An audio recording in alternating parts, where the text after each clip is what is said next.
From the local station, News 4 Jax starts now.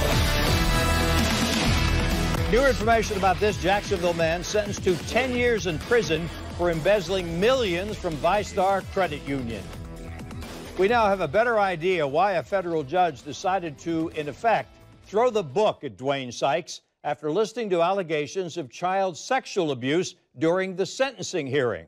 News 4 Jax I-Team investigator Tarek Miner has been going through police reports that we've just obtained that reveal officers were called multiple times to investigate Sikes on a long list of disturbing charges. The charges are disturbing. The calls to police date back to 2010 from various people who allege that Duane Sikes was routinely inviting young boys to his house to swim in his pool, and he was either photographing them nude or exchanging sex for money, drugs, or alcohol. Now, the police reports go on to say that Sikes also intimidated his young victims into never telling police what happened.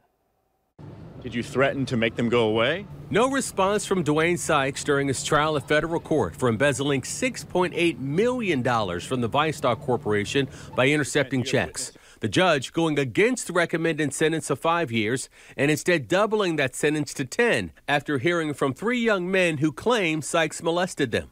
The I-Team learned from police reports that JSO officers were first informed of the alleged sexual activity with young boys as early as 2010. They were alerted that Sikes may be conducting child pornography at his residence. The case was written as an information report and never followed up on. In 2013, an anonymous person calls JSO's call center saying Sikes was offering boys beer or giving them money or drugs in exchange for sexual acts. The caller said Sikes was recording the sexual acts and sending the images to Australia and California. In 2015, an officer was flagged down and asked to investigate Sikes for inviting teenage boys to swim in his pool, sometimes with no clothes on. JSO contacted the FBI and the U.S. Attorney's Office, and a search of porn sites was conducted, but no connection to Sikes was ever found.